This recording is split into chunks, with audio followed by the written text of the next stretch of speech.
Alright, we should be live again. I tried to start the stream and I had a download going on in the background and it was just absolutely eating up all my bandwidth, so I had to go pause the download.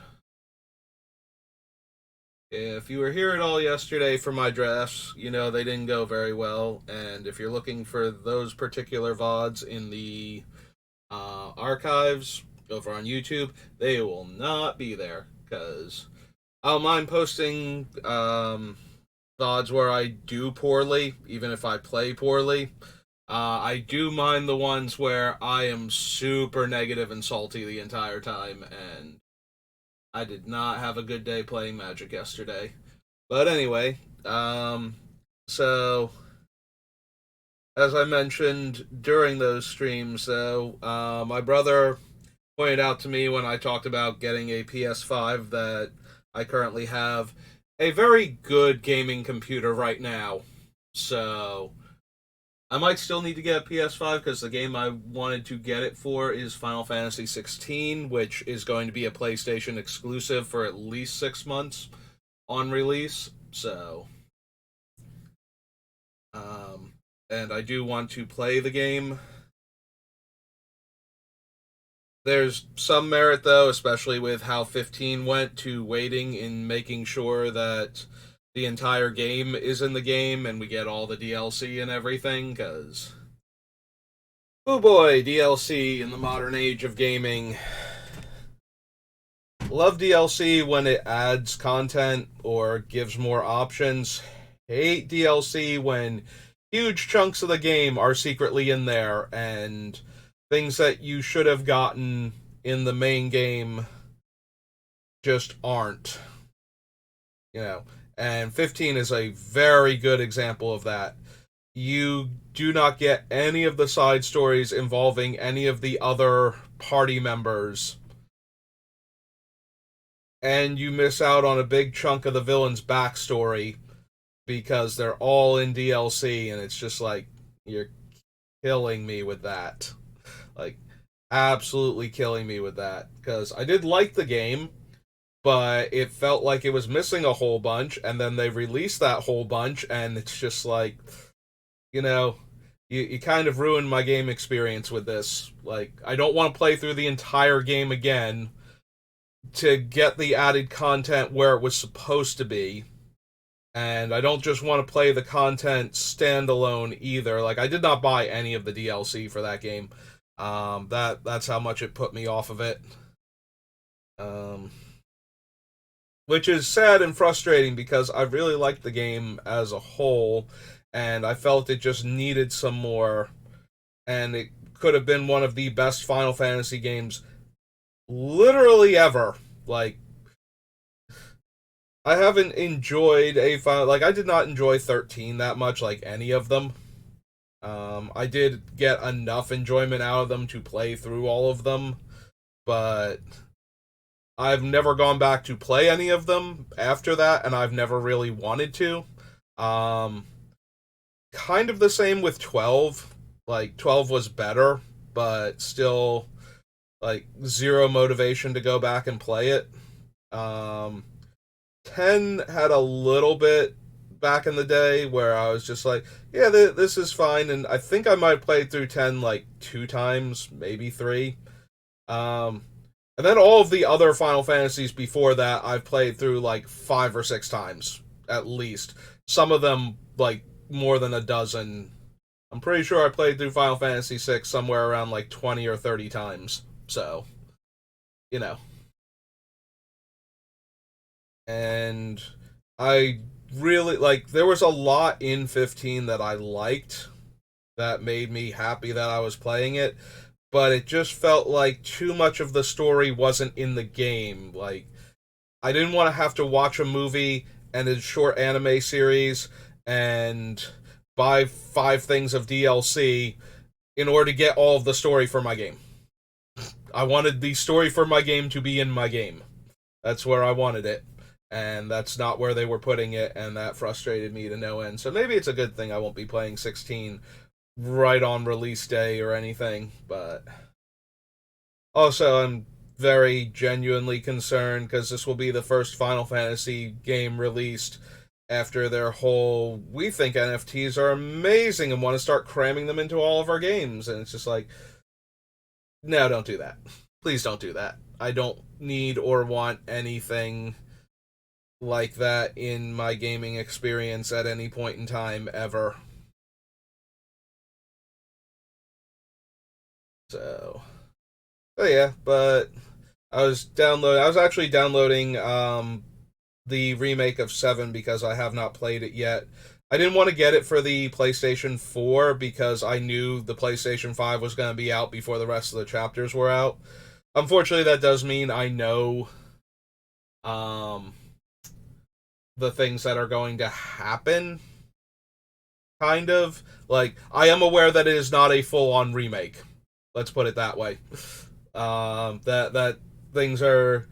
It starts off as a remake, and then it does not get to. When it gets to a certain point, things start going off of the rails, and then you find out you're actually playing um, a new game in the Final Fantasy VII universe.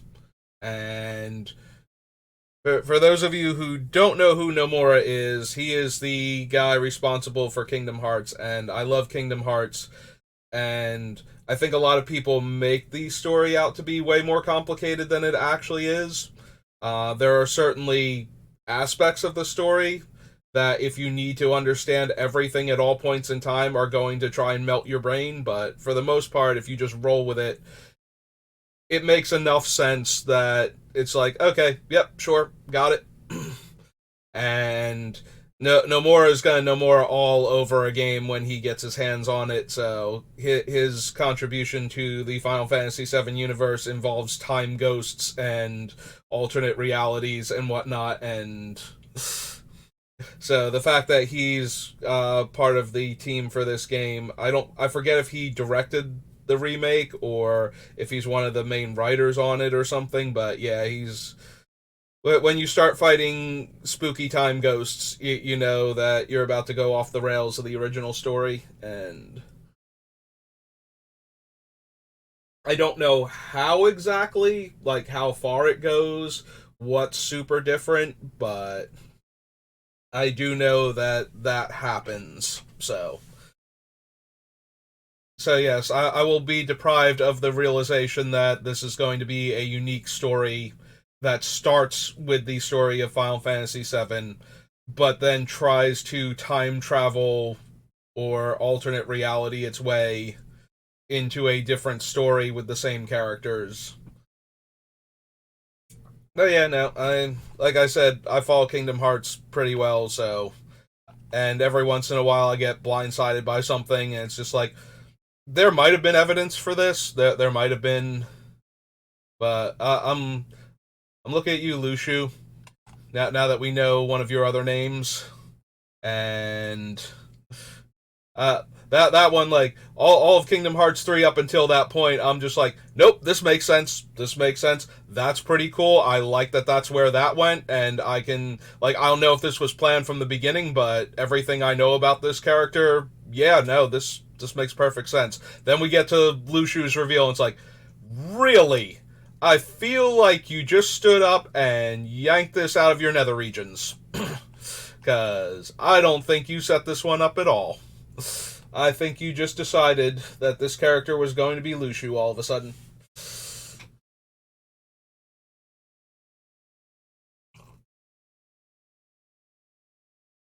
Alright, getting back to what we're really here for. Building this guy. There he is. Let's pop him up. Yeah, you can see my little Steam icon down there. I paused the download though, so we should be good. No more dropped frames. Yep, okay. So we're down to 87 cards, so we need 27 cuts. And there is not a single card left on this list I want to cut now. Like, not a single one.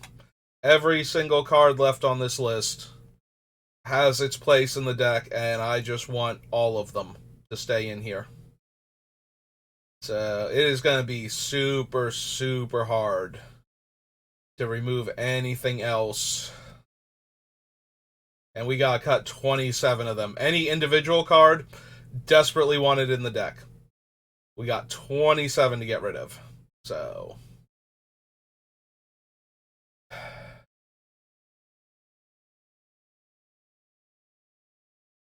Sky Scribing, Return to Dust, Teferi, Trickbind, Path to Exile, Everflowing Chalice, All is Dust, Kozilek, Reality Spasm, Training Grounds, Ulamog.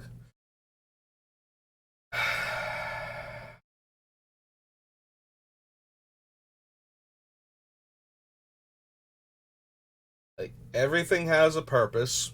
Everything is here for a reason now. And we have so few cards we can even consider taking out.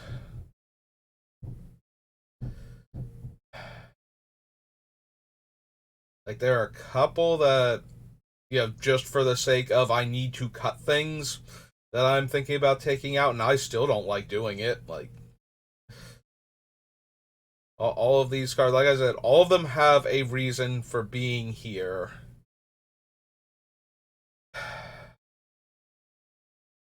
We're gonna cut Alhamrat's Archive? Maybe. Can't really cut Generous Gift. It is one of our catch-all removal spells. In fact, it might be the only card I have in the deck that can destroy any permanent type.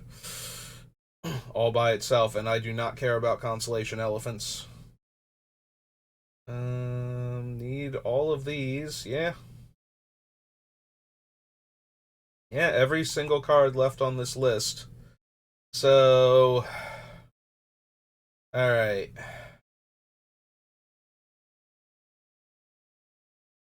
Spellseeker is 2 or less, right? Let me double check her wording. I'm pretty sure she's 2 or less. Let's pop over to here. Spellseeker. Oh, it is 2 words. Okay. No? Oh, hang on. Yeah.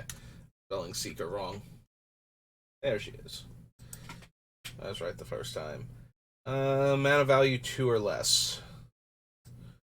So, oops.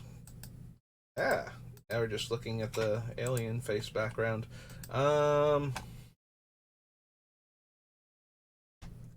So, what are my 2-drop spells? Counterspell, Swords to Plowshares, Mana Drain, Merchant Scroll, Lighten Tutor, can get Prosperity, Allay. Yeah, she's looking less and less cuttable by the second. We're already up to 7.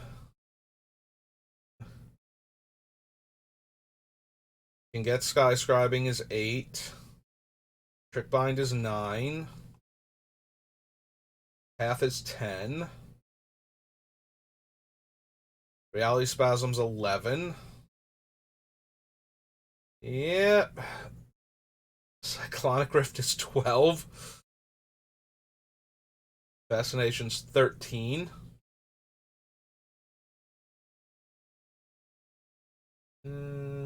Can't get any of those. Dovin's Veto is 14. Finale of Revelation is 15.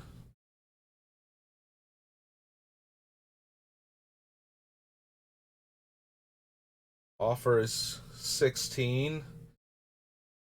Slip is 17.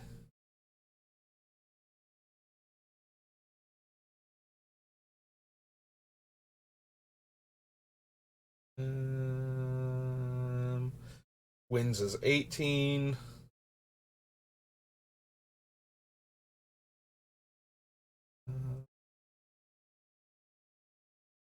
Grand Crescendo is 19.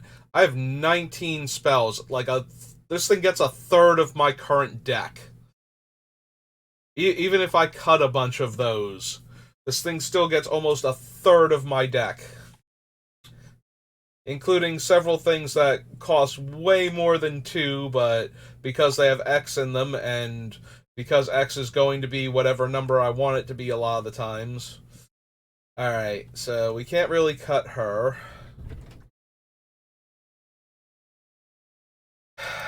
Yeah, the archive might just be win more at this point.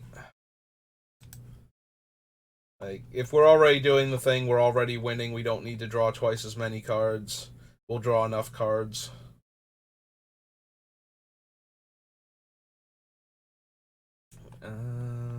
Heliod's intervention.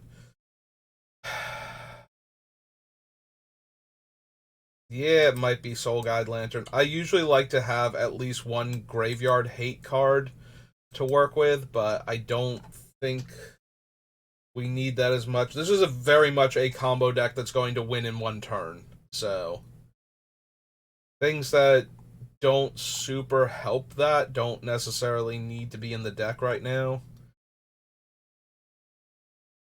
Things that don't help that or protect it kind of don't need to be in the deck right now. So, I guess let's start by eliminating those two things.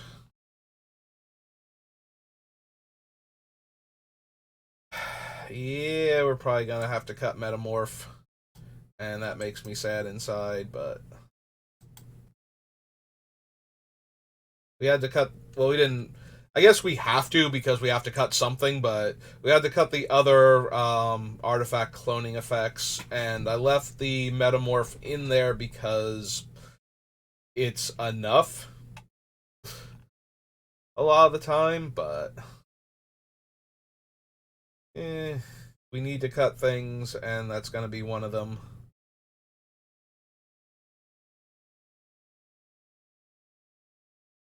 Huh. This might actually be a deck where I don't need Sensei's Top. We did cut Future Sight and one with the multiverse, and I kind of want one of them back if I'm going to leave Top in, because we can effectively draw our entire deck with Heliod and Top once our opponents have drawn a single card. We get to put our entire deck into our hand, basically. So you top swap, and then you can cast the top card of your deck, and Heliod reduces the casting cost by the number of cards your opponents have drawn this turn, which, if that's one, means we put the top back into play, draw a card, and lather, rinse, repeat until our entire deck is in our hand. So, and considering that we have Lab Maniac and Jace Wielder of Mysteries in the deck, we kind of just win the game at that point.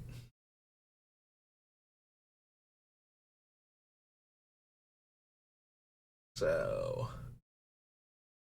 does make me want to leave Top in, and wants me to find a way to force one of those two back in. Probably Multiverse, since it's easier to cast when we're doing the thing, since it's only 2 blue as opposed to the 3 blue. Like, Future Sight, obviously, at 5 mana is way cheaper than 8, but with the way the deck discounts things, we can only get Future Sight down to 3, we can get Behold the Multiverse down to 2, and basically it will be 2 every single time we even kind of glance at going off with this deck, so...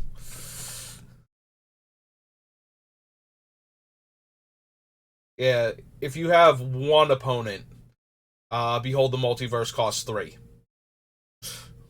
So, because we will make them draw 7 at least once before we win the game.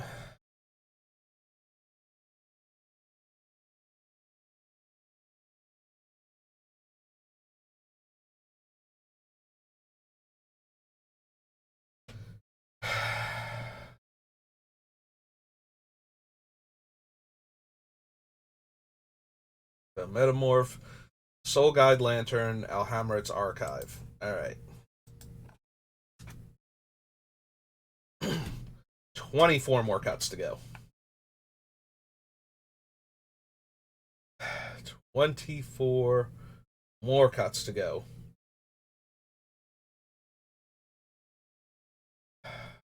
Alright, if we have enough ways to draw basically our entire deck, we don't need the scroll rack.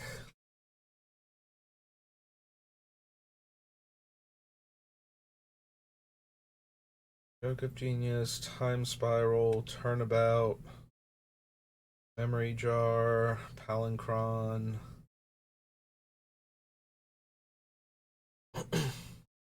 Palancron is repeatable, but Turnabout and I guess Palancron the first time is probably just as good as Turnabout or Reality Spasm are going to be most of the time. Because we're going to cast it for 2 blue and it's going to untap 7 lands, so. Reality Spasm is probably the best one because if we have a mix of artifacts and lands, we just get to untap all of them immediately. We also have Paradoxical Outcome, which is good for the artifact portion, while still letting us draw tons of cards.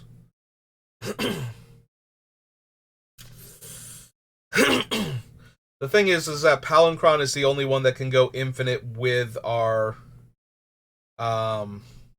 colored mana. Like, give us infinite colored mana to work with for the times where we need that, or where that would be super helpful.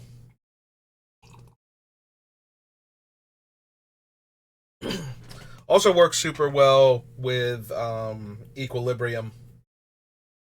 Then we don't need the other 2 blue mana to start Palancron. We just need a colorless mana to bounce him and 2 blue to recast him, so we need 3 blue and 1 white to go infinite and be able to cast all of our things.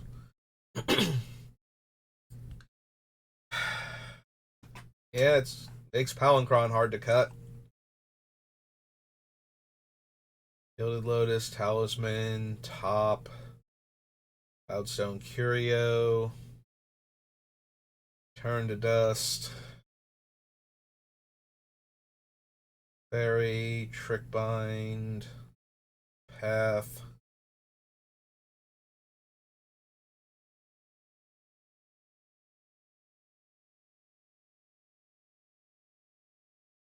Do want to keep Chalice. All is Dust, Kozilek, Reality Spasm. Training Grounds is too good for what it does for our deck. Like, shaving 2 mana off of the transform cost of Heliod is just. I feel like that's too much to not run it. Enter the Infinite wins us the game when we cast it. Maybe we can go down another Wrath. If we go down another Wrath, I think it's Supreme Verdict. I want Slash the Ranks to be able to kill Narset primarily. Like, we need to be able to take Narset off the table if she comes down.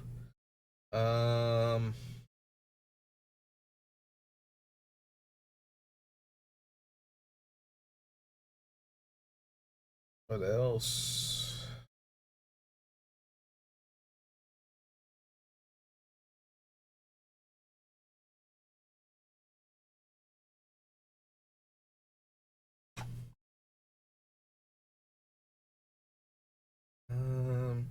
Conduit of Ruin lets us tutor the other Eldrazi and is one of the few things that can let us go infinite with Cloudstone Curio instead of what's its name? Equilibrium.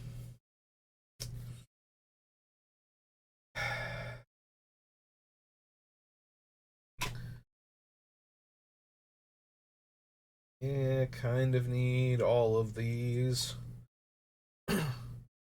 We could cut Disallow, but we do have a lot of other counter spells.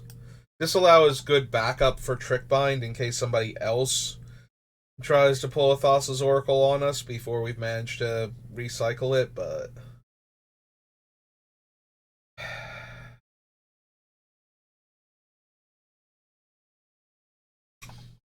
Yeah, okay.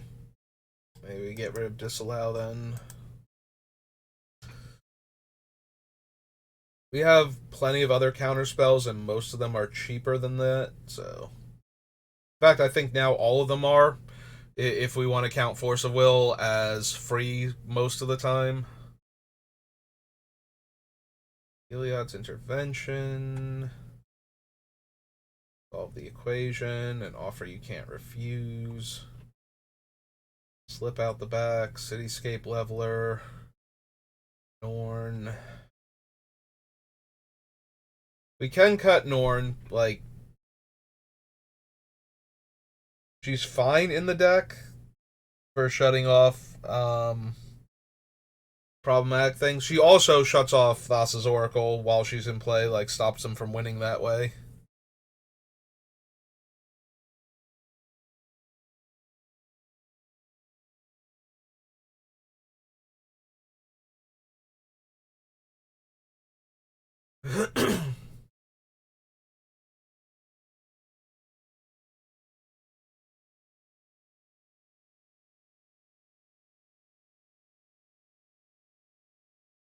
We do need cuts, and she's not actually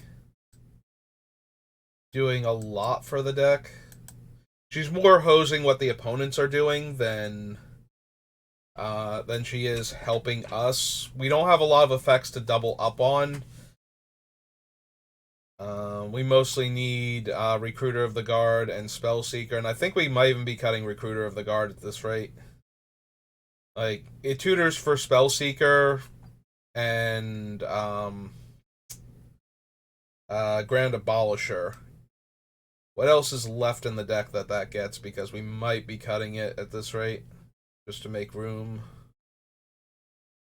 So, turnabout. Can't get Palancron. Cut Sad Robot. Can't get to Fairy. Can't get any of the Eldrazi. Can get Lab Maniac. That was the other one that I could get, is Lab Maniac. Although, by the time we need Lab Maniac, we should be able to draw our entire deck anyway, so tutoring form isn't super necessary. Gets Walking Ballista. And then the other thing was the Shapeshifter. Oh god, why can't I think of its name now? The Phyrexian blue one. Metamorph.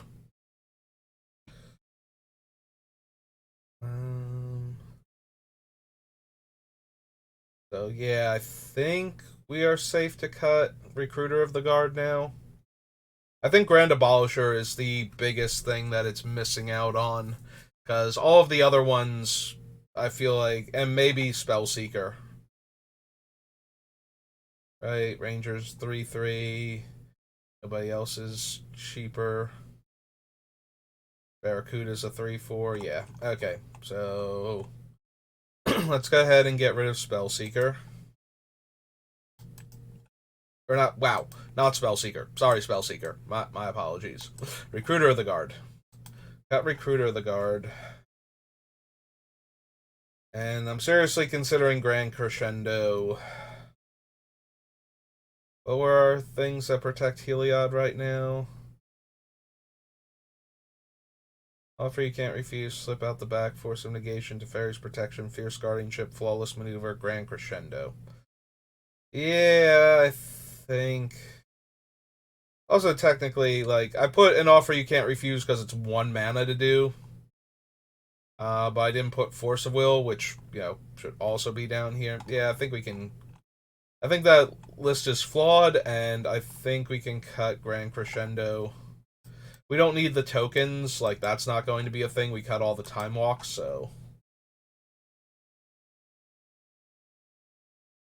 1, 2, 3, 4, 5. Are we below 80? We are below 80. We need 19 more cuts. Okay, I would like for this to be the finale, only because agonizing over cuts, you know, it's fine, because this is how the actual deck gets made and how we narrow down what is actually important to it and what isn't, but there's also a lot of me just staring and sighing, so, and scrolling. And if I had time to really sit down and super edit these videos, but I am trying to make content and have a regular job and not die, so gotta got to work on all of those in equal measures, and I can't redistribute time I don't have to editing. I suppose I could if I wanted to do nothing else, but I kind of need the psychological rebalancing that comes with doing anything fun. So that's kind of under the living part.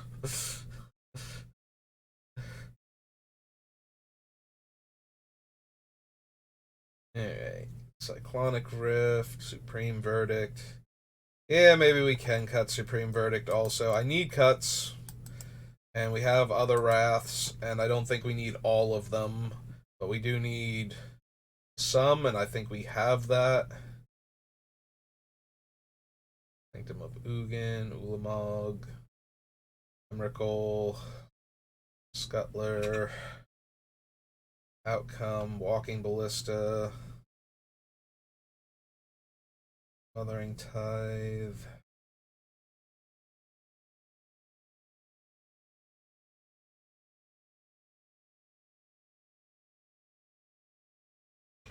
There's a part of me that wants to cut Jace because of the triple blue.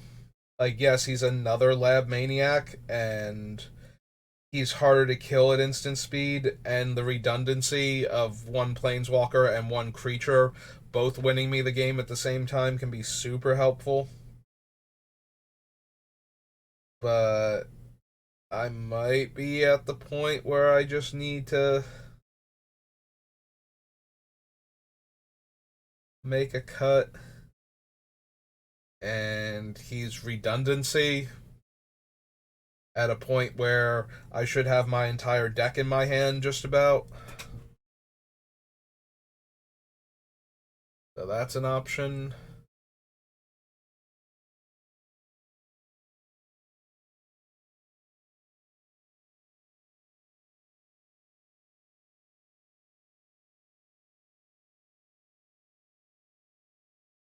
Game Plan, Spell Seeker, Echo of Eons, Force of Negation, Generous Gift, Ranger Captain of Eos,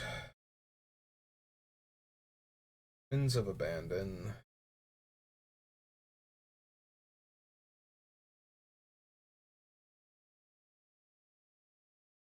Slash the Ranks, Gold Lotus I want to keep.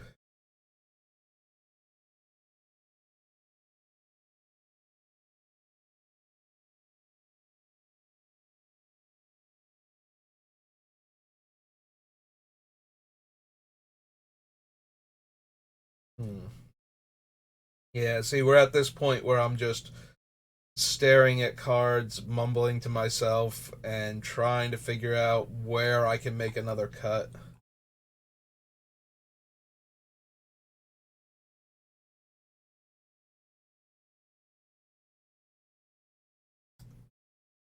Alright, so Supreme Verdict is 78. The worst part is I want to make these cuts and then I want to add in things because, like I said, I think one with the multiverse and top is like might be too strong. Also, there's a part of me that with all of these time twister effects wants to get Lion's Eye Diamond into this deck as an additional way to generate mana for it. The downside being, of course, we have to make sure we're not going to get countered, but we have like 4 different creatures that are protecting us from that type of thing. Grand Abolisher, Teferi, the Barracuda, and the Knight Captain, also Conqueror's Flail. So we've got 5 different effects that can stop opponents from casting on our turn. And I really want that level of redundancy because I need one of them in my hand before I'm casting Time Twisters, ideally. So, out of all of the redundant effects besides the Time Twisters, I think those are the most important.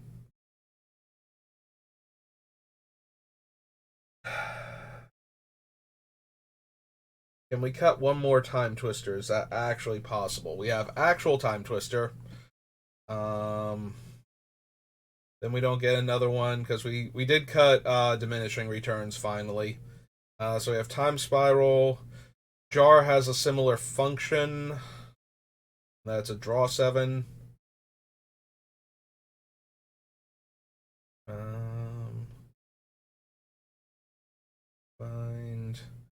Path.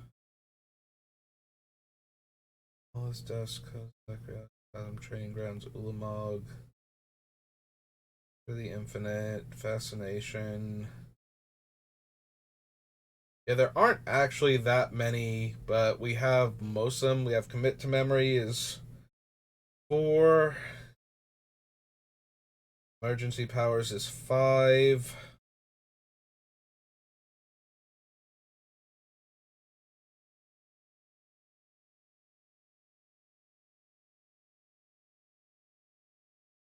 Time Reversal is 6.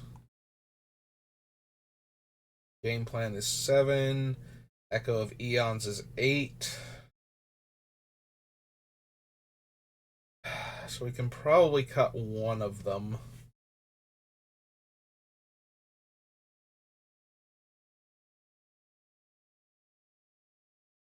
Game Plan comes in at 6, but it's also 1 mana when we're going off, if we've already cast one of the other ones.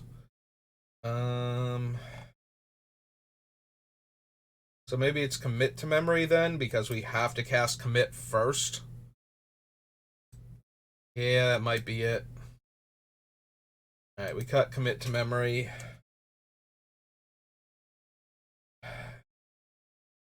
Commit to Memory. Cut Jace.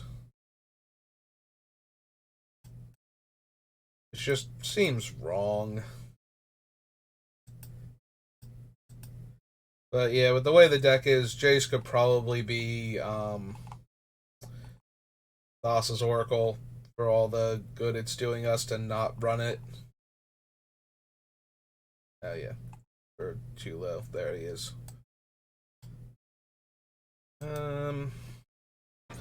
Yeah, see, that's the problem. I cut things and then I want to add stuff, and but I have to figure out what I'm cutting first, where I can afford to make cuts still.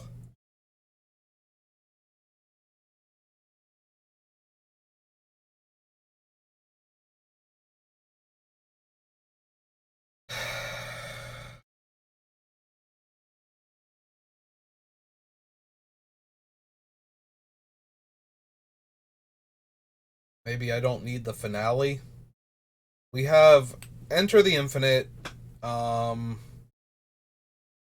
Even the Score, and Seagate Restoration that are all big draws for us specifically. And then we have Prosperity and the 2, like Skyscribing and Fascination. Is Stroke of Genius still in here? Maybe we can cut Stroke of Genius.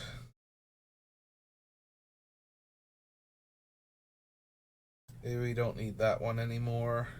I think we already cut Stroke of Genius, and we might... Oh no, we do have Stroke still on the thing. Do we still have that other one from the Commander sets? Because we haven't cut that one either. The one where everybody draws X, and then... Or no, I choose one player draws X and one player mills X. Yeah, okay, maybe we don't need those 2 then. I was thinking we can deck people with them, but we're already winning through other means, so we don't need to deck them. And we want the cards, and we want them to draw some amount of cards, so the other things are just better. Like Prosperity and whatnot. Also, none of these are tutorable with our Spellseeker. But the other ones are, so... 1, 2, 3, 4. Almost down below 70. 14 more cuts. Alright, so we cut all of the ones that make a player draw X because we want to draw X if only one player is going to, and we already have cards that do that, so let's stick to those for right now.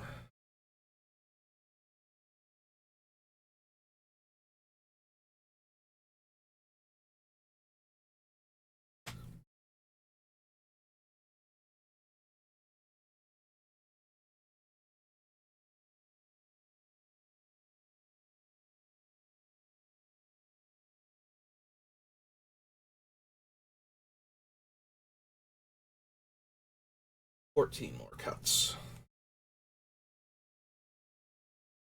Scroll, Force of Will, Enlighten Tutor, Prosperity.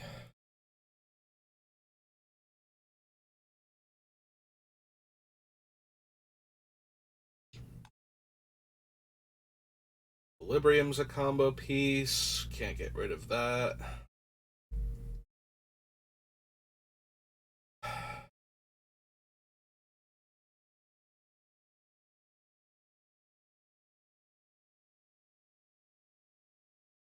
Maybe we can cut Everflowing Chalice. We do have some uses for the colorless mana, but not many. Did we ever cut Urza? Because we were thinking about cutting Urza before, and probably don't need him. Yeah, we did, because we only have 3 listings for Urza here now. Alright. Yeah, maybe it is Everflowing Chalice.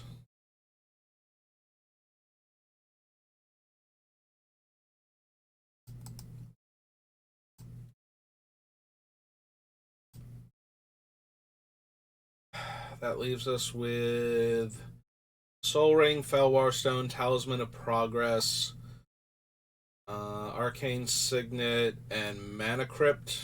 So 5 things under 3 mana.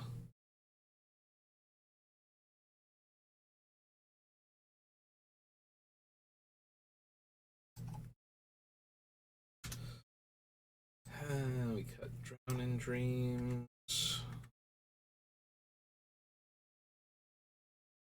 Cut Stroke of Genius.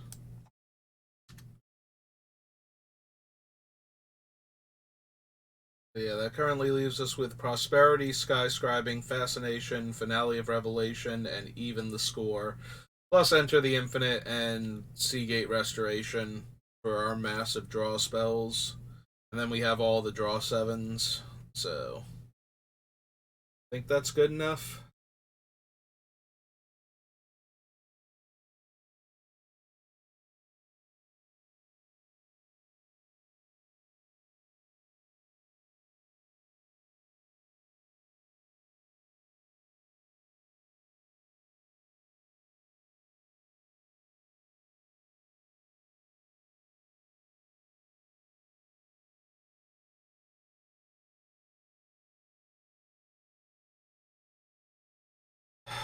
Okay, real talk. If we're going to win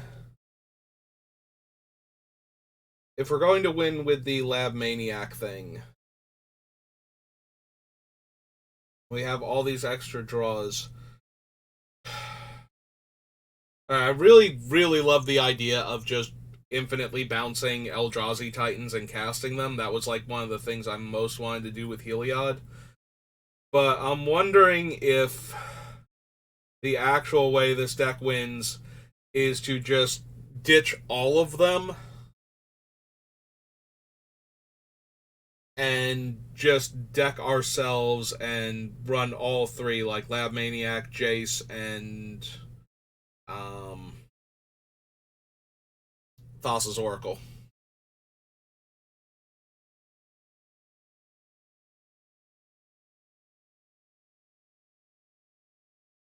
Like, we're still taking advantage of Heliod's massive minus thing to get all of these X spells cheap enough so that we can just win on the spot, but like, let's say we actually did that. What would we cut from the deck? Because we need 14 cuts to make the deck work. So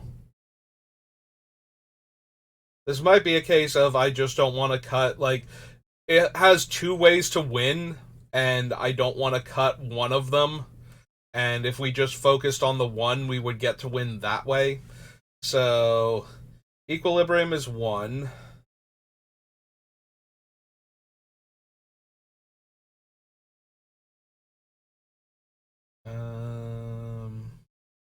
Cloudstone Curio is 2.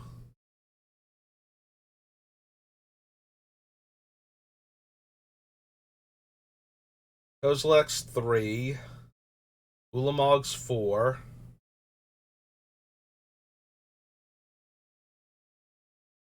Conduit's 5. Other Ulamog is 6. Emrakul's 7. Scuttler's 8. Ballista's 9.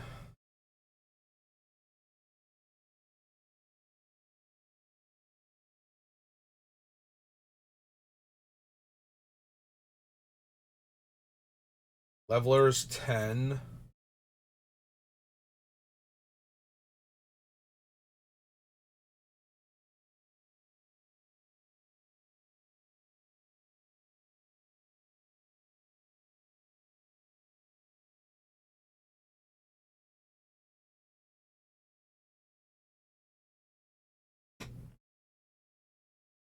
So we would cut 10 of the 14 cards that we need to cut.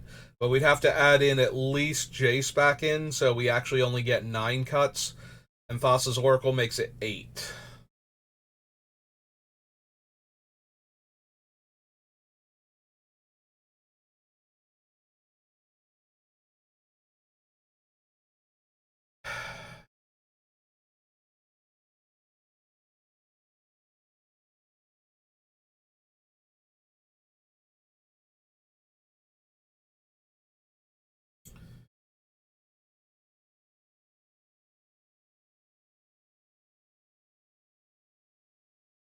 Yeah, I gotta be honest, I'm gonna be really sad if we cut the Eldrazi Titans, because that was going to be like one of the coolest things the deck could do, is just like cast them and then start spam casting them over and over again in order to destroy everything the opponents have. And then just leave them with whatever 7 cards they had to work with. While I have an army of Eldrazi, and well, not an army, we have like both Ulamogs in play. They're just gonna lose everything over the course of a couple turns.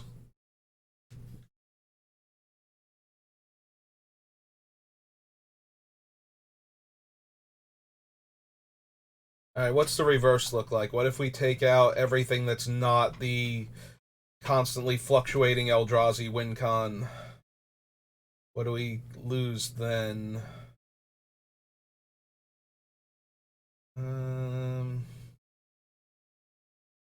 Might not need Merchant Scroll or Spell Seeker at that point, but I don't know. We probably cut out. That's the issue. We start cutting out the things that let us draw the extra cards. So we're primarily losing Lab Maniac. What's its name? Because we want to keep Palancron for the draws. So what are we losing exactly for doing this? We keep Cloudstone, probably keep Skyscribing still. Have to keep things like Teferi in there. Yeah, I feel like we don't lose anywhere near as much. So yeah, we lose the Lab Maniac. We lose Enter the Infinite because that's no longer necessary.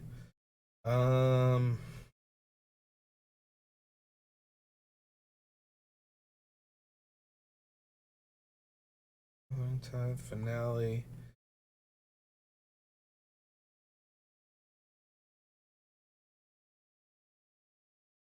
Yeah, this version feels like it needs all of those cards that still work with the other strategy, so if we wanted to streamline the deck, I think it just becomes a Lab Maniac Oracle deck, basically. Which is a little disappointing. Like, I really do like the idea of the Eldrazi being free to cast, but we do still get to cast all of these spells with huge X costs for basically no mana, and actually cast them for the X values, so that is kind of cool. And yeah, Heliod's just a degenerate combo deck, so maybe we're doing that. Alright. There are a couple cards I really want to get back into this deck, and we have to put the Jace back in because of that, but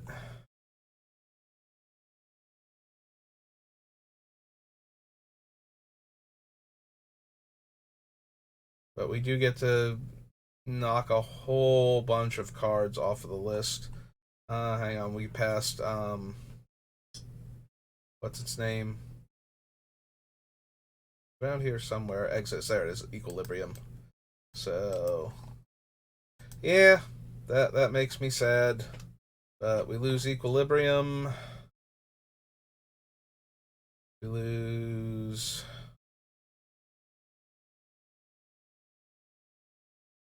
Cloudstone Curio.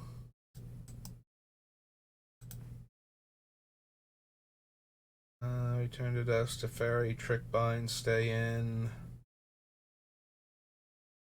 We lose Kozilek. Lose Ulamog.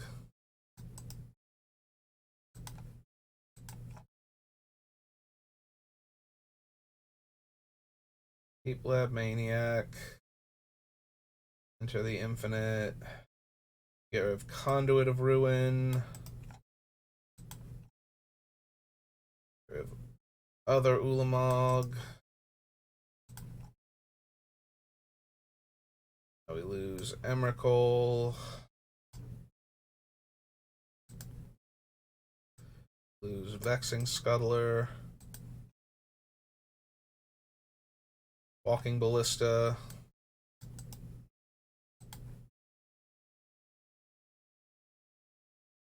Smothering Tithe, Finale, Heliod.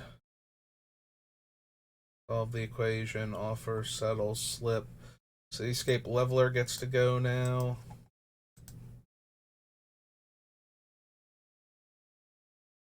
Time Reversal, Grand Abolisher, Game Plan, Spell Seeker, Echo, Force, Gift, Captain, Wins. Jeweled Lotus, Slash the Ranks, Command Sphere, Conqueror's Flail, Teferi's Protection, Coveted Jewel, Guardianship Maneuver, Barracuda, Scepter, and Mana Crypt. Alright, then we have to go to War of the Spark.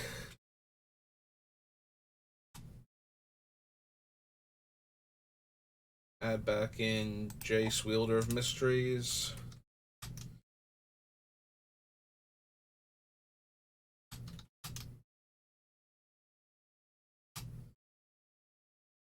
Blue. Walker and whatever he starts on. I don't care. You know what he does, or enough of what he does. We care about his static, not anything else.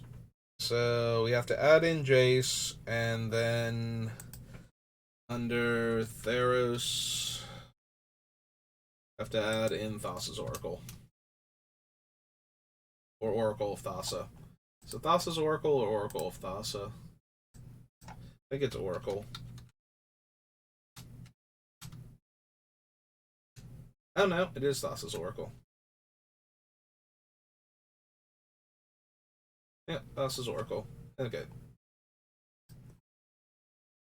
Thassa's Oracle. Blue, I believe. Yeah, sure. Let's pull it up and get its stats right. So blue, it's a 1/3 Merfolk Wizard.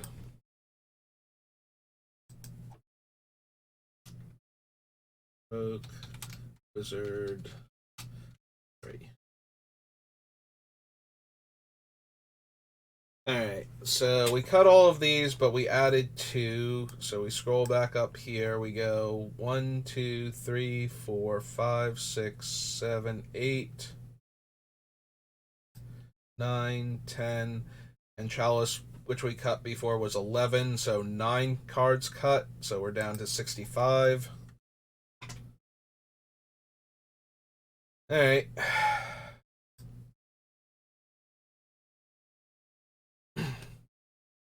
Well, at least we're not Demonic Consultation, Thassa's Oracle, so I still feel a tiny bit original. Just a tiny bit, though. Not much.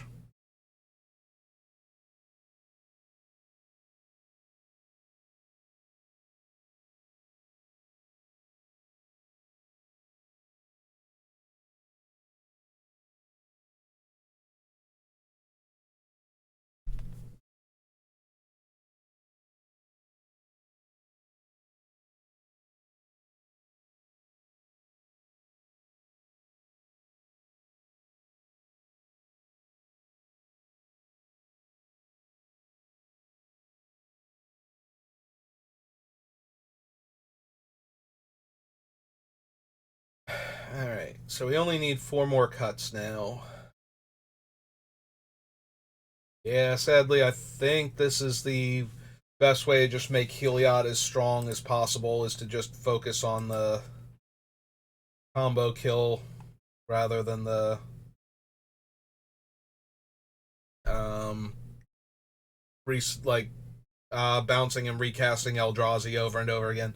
The bouncing and recasting Eldrazi was cool, and I really liked the idea, and I'm gonna miss it, but I suppose that means we get rid of all his dust now too, because we don't have the Eldrazi to lean on anymore, and we don't want Heliod randomly dying. Like, we can't cast this before Heliod comes out unless Heliod has died, and we're going to cast it and then bring him back out afterwards.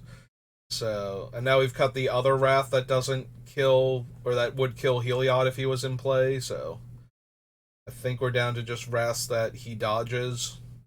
So, Winds of Abandon, Slash the Ranks, Overloaded, the blue one that I almost never run, even though I probably should in my blue decks. You know the one. Bounces everything that you don't control. I am blanking so hard on its name, it's ridiculous. It's because I don't run it most of the time, even when I could.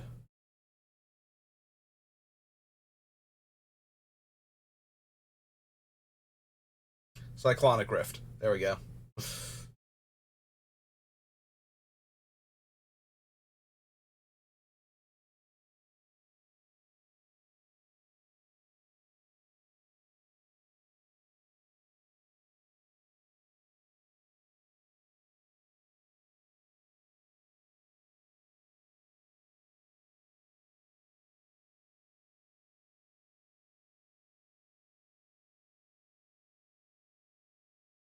Alright. So we got rid of all his dust. That brings us down to 64. So we need 4 more cuts, and then like a couple more if we can find them, which is going to be hard because we're already struggling to find 4. But I would really like to bring in the one with the multiverse, and I think with what we have now, I want Lion's Eye Diamond. So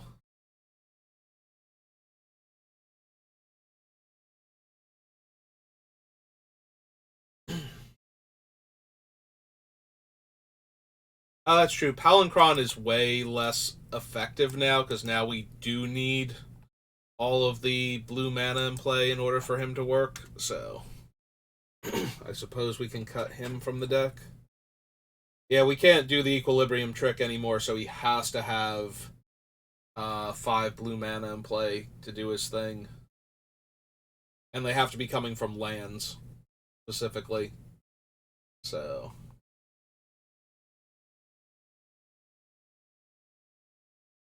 that's one of them.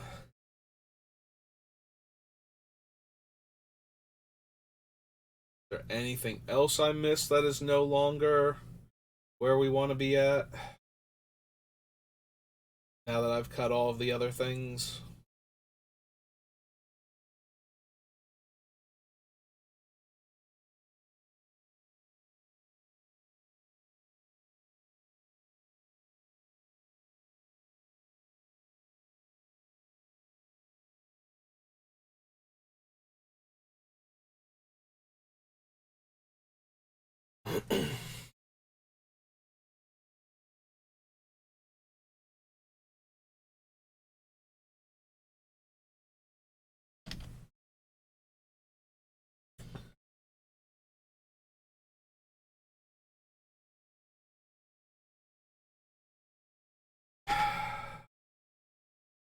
I'm looking at Paradoxical Outcome.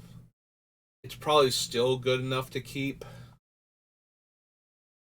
How many mana rocks do we have? Because Paradoxical Outcome is at its strongest when it's bouncing mana rocks. So go. Oh right, casting cost is first. Being an art is secondary.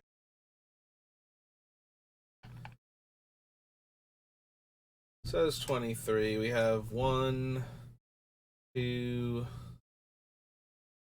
3. Yeah, that one's kind of hard to do. So 2, 3, 4, 5. Like, we're not going to have jar and play most of the time when we cast paradoxical outcome. So 5, 6, 7,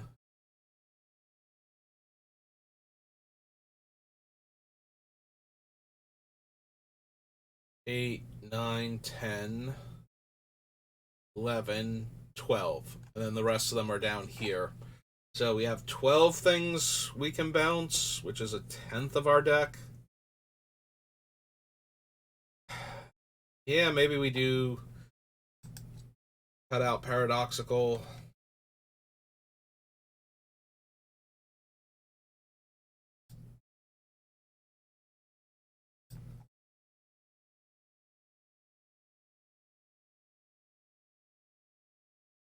Like, the original idea was that I was going to bounce all of those artifacts and we were going to get to recast them and we were going to get to draw all of those cards and then they would be untapped. We can still untap them with Reality Spasm, or if we have more artifact mana sources than lands, we can, or more of the ones that we need in colored mana sources in our artifacts, we can use Turnabout on them.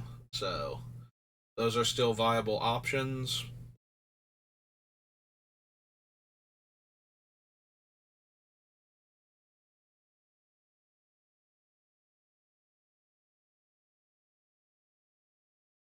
All right, so that's 2. We need at least 2 more, preferably 4 more. So, and we can add in the diamond and the multiverse.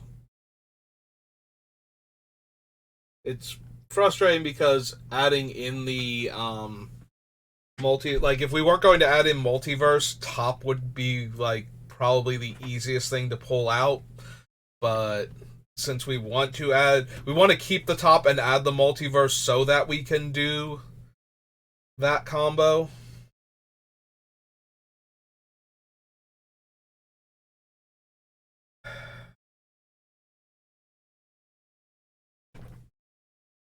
Oh man, if we could add in Mystic Forge and Trinket Mage to go get the top. Or to just, actually, man, Enlightened Tutor is going to be great. We just put the top on top of our deck, and now we get to draw our entire deck. So that's neat. I do like that. We haven't found the top yet. We can just put it on top, and then the fact that it's castable from the top means we just get to keep casting it and drawing cards and casting it again and so on until our entire deck is in our hand. Yeah, we can cut Sanctum of Ugin. It doesn't count towards the thing, but we don't need it as a land anymore because we're no longer doing the Eldrazi thing.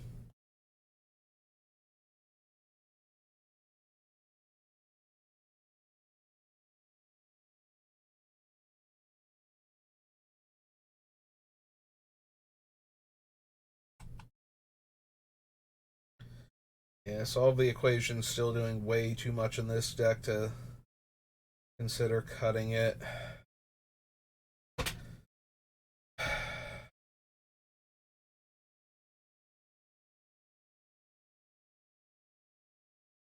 don't know, maybe we can cut one more of the Time Twisters, and at that point, I think it's emergency powers.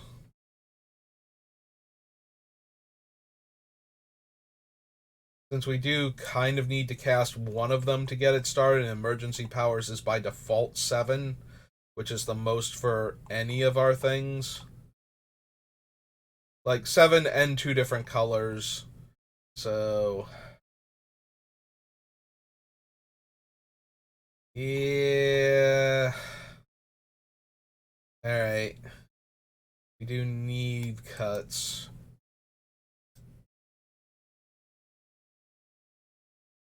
That still leaves us with like 6 others. Plus the 3 that make everybody draw X. Which doesn't need to be cast for that much. If we make everybody draw like 3 cards and we have 3 opponents, the -9 should be more than enough to get us the rest of the way there, basically, with any of the other draw spells.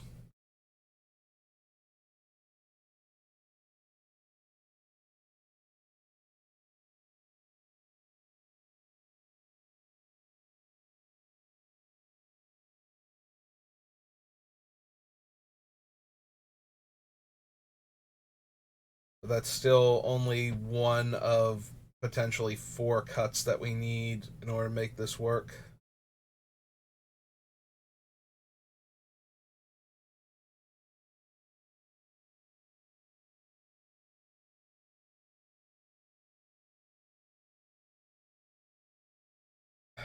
I guess we could theoretically cut Force of Negation,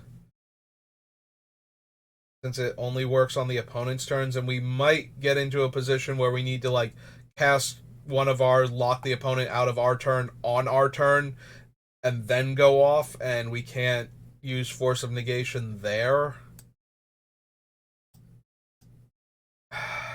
It is still a counterspell we can cast on the opponent's turns when they try and kill Heliod, which is almost definitely going to happen. Like trying to go off in, like trying to cast Heliod and flip him and cast a Time Twister and then go off from there is a whole lot of mana, even if we have actual Time Twister. Uh,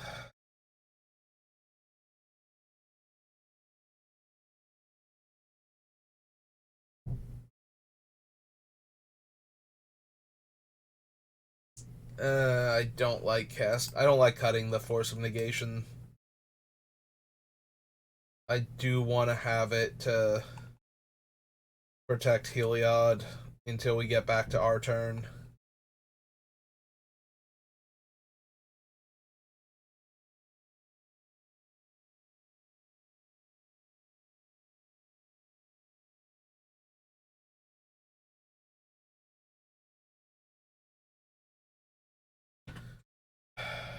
We need one more cut and then preferably 2 more.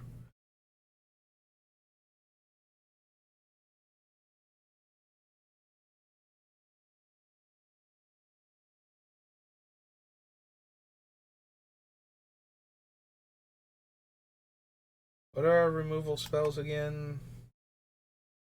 Generous Gift, heal it, like for artifacts and enchantments. We got rid of All Is Dust.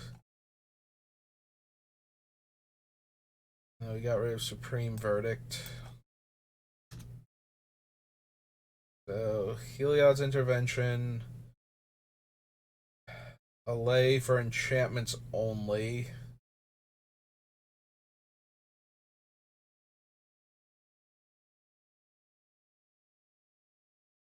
Yeah, I'm wondering if I can cut Return to Dust. Seems dicey. But Return to Dust is also the most expensive thing we have for destroying an artifact or enchantment. Like, and if we have to do it at instant speed, we only get one of them for 4 mana.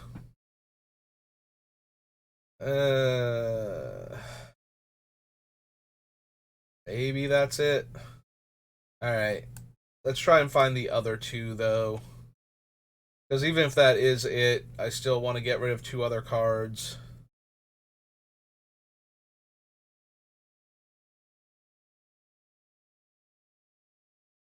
Maybe we don't need Merchant Scroll. Like, the Spellseeker is doing enough. It gets almost every spell in our deck to begin with. The only thing that Merchant Scroll can get us... Oh, we cut Emergency Powers, too, so we can't even get any of the Time Twisters now. Right? Merchant Scroll is only... blue instants. I don't think it gets sorceries. Yeah, it only gets instants. Alright. So we can cut the merchant scroll if we're going to cut emergency powers. Because now we can't tutor a time twister with it, and we can't, like, almost all of these things are sorceries now. They have flash because of our commander, but, like, where are all the draws?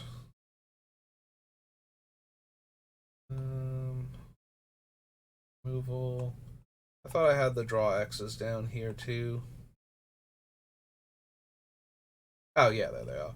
So yeah, we can get even the score, but we can't get finale, fascination, sky scribing, prosperity, or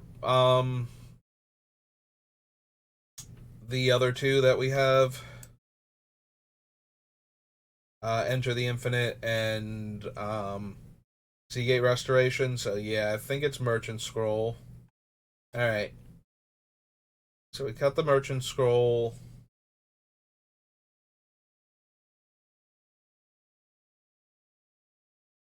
Because right now, the only thing that's getting for us all of a sudden are the Force of Will, Force of Negation, and Turnabout. I think that's it. Maybe one other counterspell that's over 2 mana. So yeah, I think the Merchant Scroll's fine to go now.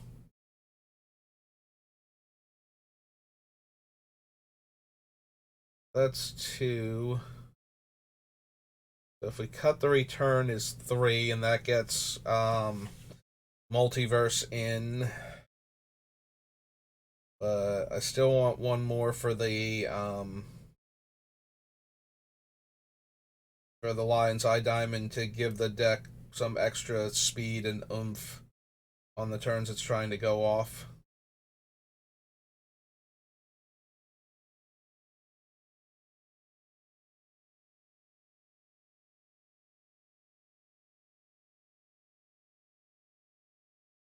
Joven's Veto, Finale of Revelation, Jace Wielder of Mysteries, Heliod's Intervention, Thassa's Oracle, Seagate Restoration, Solve the Equation.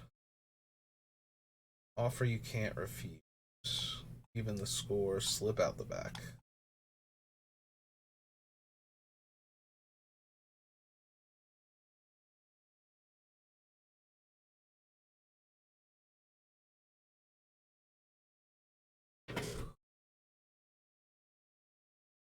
Maybe it's the Winds at 6 mana. We cut the Winds, we're down to what is it? Our Wraths. We cut the Winds. We're left with Slash the Ranks, Cyclonic Rift as our only 2 mass removal spells.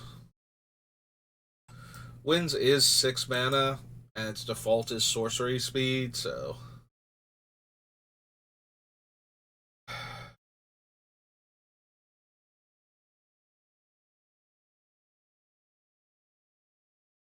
Maybe that's okay if we cut that.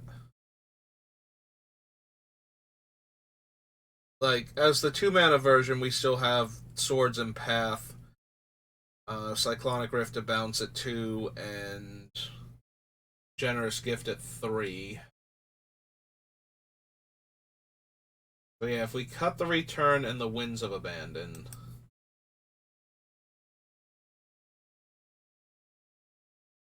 The other one, though.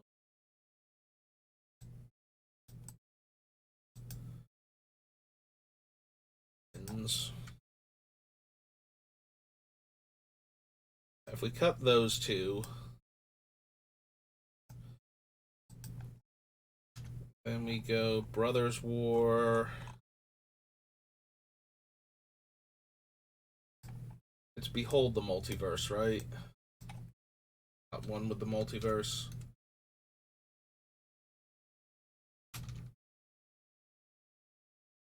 Yeah, Behold them. No, wait. That's the Foretell one. One with the multiverse then.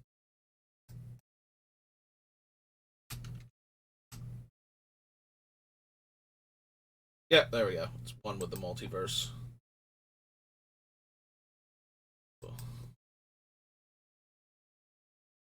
So we add back in one with the multiverse.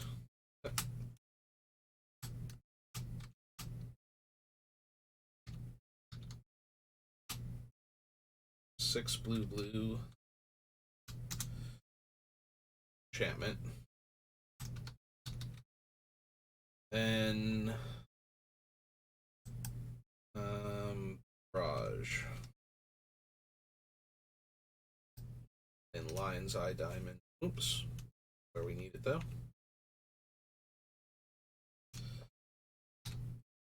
Lion's Eye. 0 drop artifact. Okay. I think that's it for the spells. So Heliod did not wind up where I thought he was going to when we started this. And I do kind of miss the idea of just like casting one Ulamog and destroying one of your permanents, and then playing the other Ulamog to bounce the first one and exiling 2 of your permanents, and then casting the first Ulamog again to bounce the other one and destroy one of your permanents, and just keep doing that until you have nothing left. And, you know, then cast an Emrakul for free and take all of your next turns for you to make sure you can't do anything about what I've set up, and then win the game from there. But we're not going to let the opponents have another turn once we get started, so might as well just be all in on the dumb combo then. Like, Heliod's way too powerful, and anything we do with him is going to be game ending, so we might as well just end the game with him. And I think this deck does that well enough, so we still have a good Heliod deck. Let's do a quick land count now. And see what we got. Alright. I don't know if we still need Workshop. Tundra, Workshop. Tomb is 3. 4, 5, 6, 7. 8. Oh, we don't need Mikokuru anymore. 7. 8. Yeah, we should still run that. 9, 10, 11, 12, 13, 14, 15.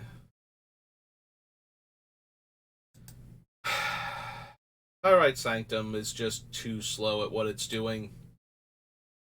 Like, it was a good idea because we can 4-tap and sack it to make Heliod indestructible, but yeah. Don't think so. And Command Tower is 16. So yeah, we have 16 of our 40 lands, so that leaves us with 24. And I think we want to overdo it on islands a bit. Are there any other... There aren't any other untapped dual lands. Are there any other... Actually, do we have the Battle for Zendikar one?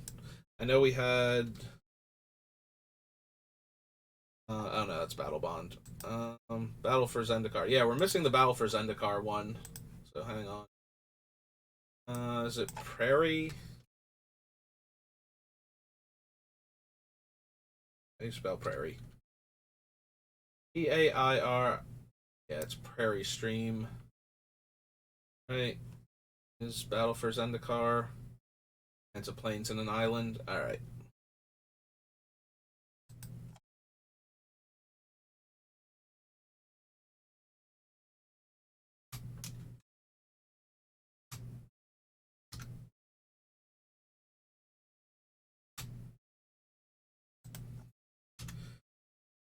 Alright, so that brings our land count to 17,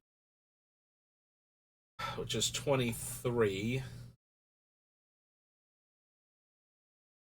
That's 12-11 is an even split. I'm wondering if I don't want to go like 13-10 or 14-9. Also, do we need workshop? Let's answer that question first. So we have the whole deck built, so if we come down here and we get rid of everything below Mana Crypt, so that way we get an accurate count, because we don't need any of that anymore.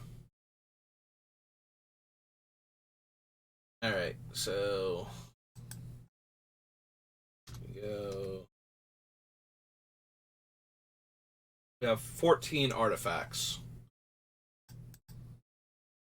Lion's Eye Diamond, Memory Jar, Gilded Lotus, Talisman, Top, Cornucopia, Skyclave Relic, Jeweled Lotus, Arcane Signet, Command Sphere, Scepter, and Mana Crypt. So no, we do not need Mishra's Workshop anymore.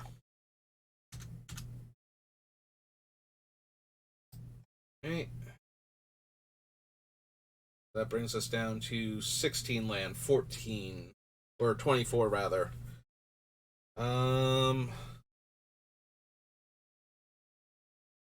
24, so we want to do like 14-10 in favor of islands. I feel like we have so many double blue that we want to cast and so few double white that once we've gotten to this point we need to cast. So yeah, I think we really want to favor islands, so we have room for 24. Should be at least 14-10, maybe even higher.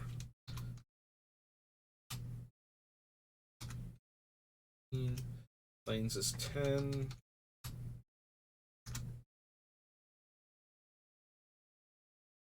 Like maybe even 8-16. Because we have plenty of fetches to go get the planes that we need, but most of the time we only need one, maybe two planes at a time. Whereas we need, like, when we're actually winning the game, we need a lot of double blue potentially.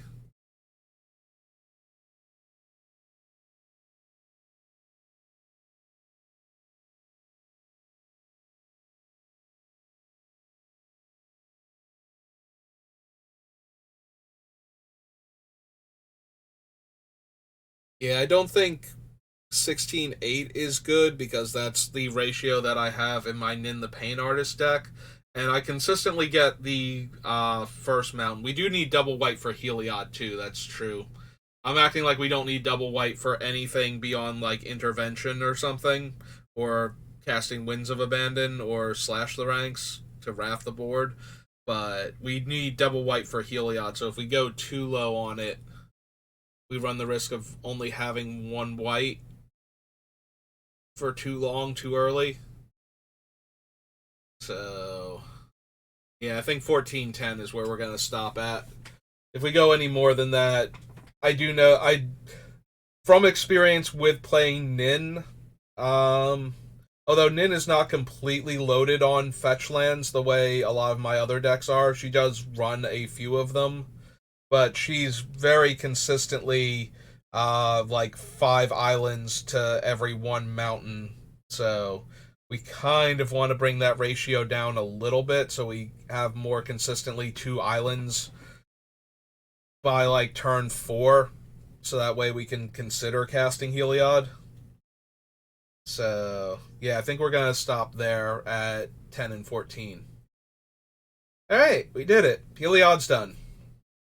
He didn't wind up where I thought he would entirely, but he is a very, very fast combo kill that lets us cast a bunch of really expensive spells for almost no mana, so he is still doing the thing I wanted him to, just not the spells I thought he was going to be casting as his primary win con. Alright, so that's Heliod, the Radiant Dawn / Warped Eclipse. I hope you've enjoyed this build for Heliod. I hope you're not... If you're that disappointed about the Eldrazi Titans, I do remind you that we do have the basis for the deck. You can go back and re-add those cards in and cut out the ones that specifically work with this version of Heliod, including some of the things that I put back or that I put back in. So you would lose the three.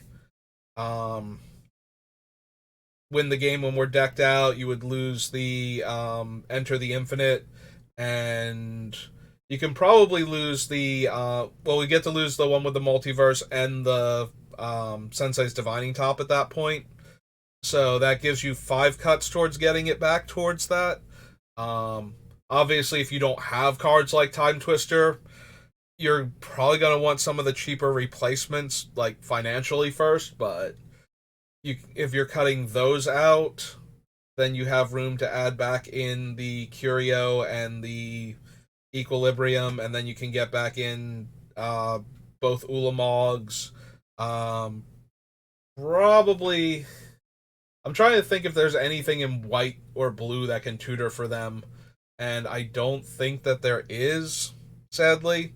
I mean, you do get the Sanctum of Ugin back in, and you can run Conduit of Ruin again, and probably should. Um, get Vexing Scuddler in, maybe the Oblivion Sower, since it's always colorless and will give you all of those lands you're exiling with Ulamog while you're at it, so. But yeah, that's going to do it for me for this build. I hope you've enjoyed it, and I hope you're looking forward to the next one. Not sure, we might just build Jingataxis, because we've got a few of the Lord of the Rings ones spoiled, but none of them that make me go, yeah, I want to build that right now. Um, the ones that we have, like, I don't want to do a blue red spells matter Gandalf deck because I already have a blue red spells matter deck in Nin, so I feel like the builds are going to be too similar, and I'm going to want to run a bunch of the same cards. Just so that Gandalf can copy them, because copying spells is one of Nin's main sub themes. Like, Time Walks are her main theme, copying Time Walks are her main sub theme. So, yeah, I feel like I would wind up doing something like that if I built Gandalf. And Uncommon Golem, and we don't know what Tempting by the Ring actually means, so we don't know how easy or hard a Frodo deck win would be. Also, we're probably going to want a bunch of cards from that set for him to get tempted by the ring, so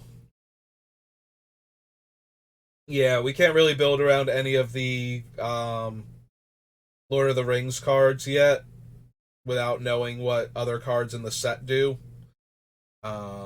Without just building like a very generic deck that's kind of redundant to decks I already have. So yeah, it's probably going to be Jingataxis, because that was another one of the cards that got spoiled from March of the Machines that just looks super cool. Unfortunately, Jin's going to be Jin's going to be a super mean spirited control deck. Like, we are going to cast a lot of spells that don't let other players have fun. That's going to be Jin's deck, but we'll see. Maybe I'll decide on somebody else before then, but I want to wait until we've got a bunch of the March of the Machine spoilers before I start working on Omnath. Because I think there's going to be a lot of 3-color things in that set, thanks to the team up legends, especially. So that's what I'm expecting anyway, so I want to wait on that one. Alright, well, thank you for watching, and I will see you next time. Have a good rest of your day.